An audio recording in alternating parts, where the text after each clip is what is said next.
ವಸೂಲಾಯ್ತು ನಮ್ಮಮ್ಮಲು. ಏಯ್ ಏನ್ ತುಂಬಾ ಖುಷಿಯಾಗಿ ವಿಜಲ್ ಹೊಡ್ಕೊಂಡು ಹೋಗ್ತಾ ಇದ್ಯಾ? 50 ಕಟ್ಟು. ಹೊಸ ದೊಡ್ಡಿ. ಯಾವ ದೊಡ್ಡಿ ಆದ್ರೇನು ದುಡ್ಡು ನಾನು ಕೇಳಿದ್ದು ಕಟಾಬೆ. ಕಟ್ಲಿಲ್ಲ ಅಂದ್ರೆ ಬಾಡಿ ಟ್ರ್ಯಾಕ್ ಮೇಲೆ ತೇಲ್ತಾ ಇರುತ್ತೆ. ಯಾಕೆ ಪ್ಲಾಟ್ಫಾರಂ ಖಾಲಿ ಇಲ್ವಾ? ಇವನೇನು ಜೋಕ್ ಮಾಡ್ತಾವನಲ್ಲೋ. ಕುದುರೆ 4 ನೆಟ್ಕಾಗೋಯ್ತಾನೆ. ಗುದ್ದಿಸ್ಕೊಂಡು ಗುಂಡಿ ಸೇರ್ಕೊಳ್ಳೋವನಲ್ಲ ಇವನು. ಮದಕರಿ, ವೀರ ಮದಕರಿ ಅಸ್ಟೆಂಟ್. ಮದಕರಿ? ಇನ್ಯಾವ ಮದಕರಿ? ಹೋಗಿ ಯಾವ್ದೋ ಕಾಲ ಆಯ್ತು, ಅದಕ್ಕೆ ತಾನೇ ನಾವು ಸುರಚ್ಕೊಂಡಿರೋದು. ಹೌದಾ? ಹೌದು ಮತ್ತೆ ಸ್ವಲ್ಪ ಅಲ್ಲಿ ನೋಡಿ. ಅಣ್ಣ ಬಂದ್ಬಿಟ್ರು.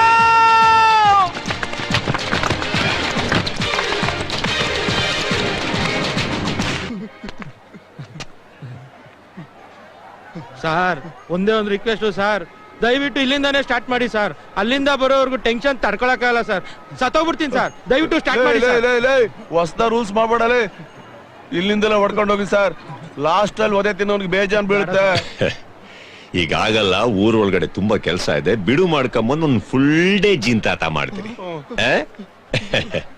ಅಲ್ಲಿವರೆಗೆಲ್ಲ ಕೂತಿರಿ, ತಲೆ ಬಾಕ್ಸ್. ನೀವು ಬರೋವರೆಗೂ ಇಲ್ಲೇ ಇರ್ತೀನಿ ಸರ್, ಅಳ್ಳಾಡಲ್ಲ ಸರ್, ಇಲ್ಲೇ ಇರ್ತೀನಿ.